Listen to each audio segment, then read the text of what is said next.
Otro día a lo mejor se me ocurre, en vez de dar vueltas al Retiro, se me ocurre seguir por toda la calle Alcalá para arriba. Que me acuerdo que yo ese paseo lo hacía un montón de veces, pero porque yo vivía en el metro del Carmen, al lado de la Plaza de Toros de Madrid. Entonces era toda la calle Alcalá para arriba, y era un paseo bastante largo. Me acuerdo de hacer ese paseo de vuelta.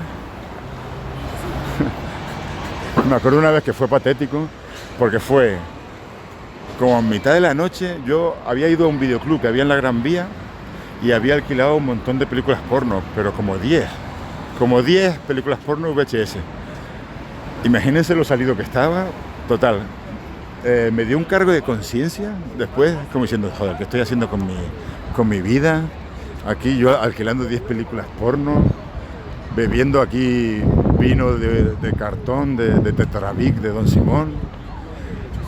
Y te lo juro que me dio luego un cargo de conciencia esa misma noche. Total, que de una manera súper patética, digo, ¿qué va? Digo, debo reconducir mi vida. Digo, tengo que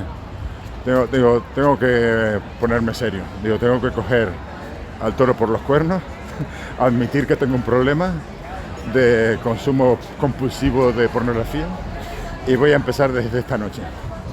Y con la misma, vestirme, bajar a la calle y volver a recorrer, digo, como castigo y para redimirme. Hasta luego.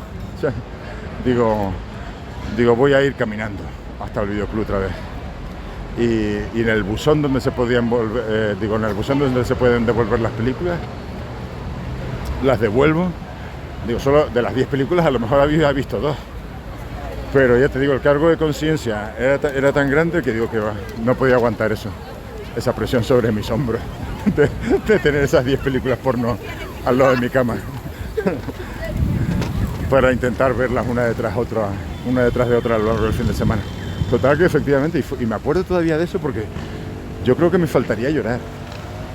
Recorriendo la calle Alcalá desde la Plaza de Toros, otra vez de vuelta a la Gran Vía, que eso, ahora estoy más acostumbrado a caminar, pero en aquella época, qué sé yo, igual eran hora y media, 2 horas caminando, no sé, un poco menos a lo mejor. Bueno, y de ir y volver sí 2 horas, entre que iba, devolvía las películas en el buzón y volvía 2 horas. Pero bueno, ese fue el precio que tuve que pagar por mi redención. Hasta que el fin de semana siguiente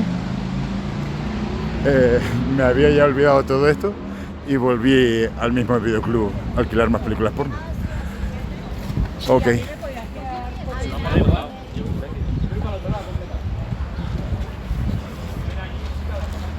Pajote loco boicot. Sí, la verdad que sí, siempre he tendido al exceso en cualquier cosa.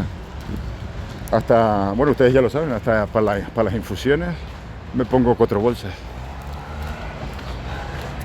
No aprendo. Por cierto, que ahora me acabo de acordar. Claro, ahora yo soy más de caminar. Por ejemplo, he ido cogiendo la costumbre. Me acuerdo que empecé en Londres, yo creo. Nunca había corrido así. Bueno, empecé corriendo, más que caminando. Pero ahora ya lo de correr ni de coña. Y me acuerdo que yo empecé a correr por primera vez por parques en Londres. Y fue justo por lo mismo. Tío. Me acuerdo que yo compraba muchas revistas pornográficas y entraba siempre en la misma dinámica. Cometía un exceso, digamos, de vicio, me sentía culpable y luego un poco tenía que desintoxicarme. Y fue por ahí que empecé a correr. Porque yo siempre era lo mismo, era pornografía, tabaco y alcohol. Y entraba en el bucle de saturarme de toda esa mierda, sentirme culpable y luego tener que desintoxicarme. Entonces empezaba a correr, comer pomelos, me daba por comer pomelos porque yo pensaba que tenía mucha vitamina para compensar. Empecé a comer ajos crudos porque pensaba que me quitaba el sabor al tabaco, o comer ajos crudos Era algo ya tan insoportable que... qué sé yo, que ya, una vez saturado de alcohol y de tabaco, me daba a mí que, digo, si funciona con los vampiros, como para, digo, yo, yo- digo, si funciona con los vampiros, digo, igual a mí me tiene que hacer bien también. Entonces yo no sé por qué, pero relacionaba mi curación con comer ajo. Y ya te digo, a lo mejor no tiene nada que ver, pero a mí me daba por ahí. Total, que era correr, comer pomelos y ajos crudos. Y así hasta que volví a recaer a la semana siguiente. Y en ese bucle estuve años y años. Si funciona con Drácula, claro, es que claro, una vez te metes en el vicio con tanto exceso, te crees un no vivo, un vampiro, una criatura de las tinieblas. Entonces, igual era por eso, igual era algo inconsciente que digo, joder, a lo mejor a mí los ajos es lo que me puede funcionar. Sí, entiendo que es una cosa irracional, pero te lo juro que fue así mismo. Total, que me estaba acordando de eso ahora, porque cuando yo empecé a actuar, como digo, cuando yo empecé a actuar,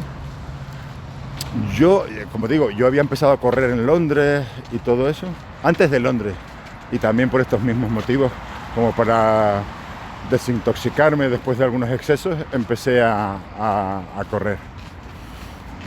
Y cogí ya esa costumbre, pero, pero bueno, todavía era una costumbre esporádica. No es que yo saliera a correr todos los días, como luego empecé a hacerlo cuando empecé con las actuaciones. Y a lo que iba, es que cuando yo empecé a actuar a la vuelta de haber estado viviendo en Londres, te juro que la mayor duda que yo tenía para subirme a un escenario era si yo iba a poder aguantar, a ver si yo puedo aguantar de pie una hora. O sea, aparte de no saber si lo que yo podía contar podía ser gracioso o no, la duda, o sea, digo, y no puedo traicionar el género cómico tampoco, digo, porque se llama stand-up comedy, ¿no? Como comedia de pie. Y te lo juro, digo, sería una puta cobardía, aunque esté de moda por el Club de la Comedia, sacar un taburete. Y claro, como todo el mundo intentaba copiar al Club de la Comedia en aquella época, muchas veces en los bares, aunque sea solo para hacer el paripé o hacer una pequeña puesta en escena, te ponían un taburete. Digo, pero no me voy a poner yo en un taburete ahí sentado, que me voy a apalancar ahí. Digo, todavía va a quedar peor la actuación. Digo, todavía, encima que ya no sé muy bien si me voy a atrever o no. Digo, además de los nervios, digo, ni de coña, de la ansiedad y de la histeria que a mí me daba subirme a un escenario, digo, ni de coña yo voy a tener la serenidad para poder estar sentado.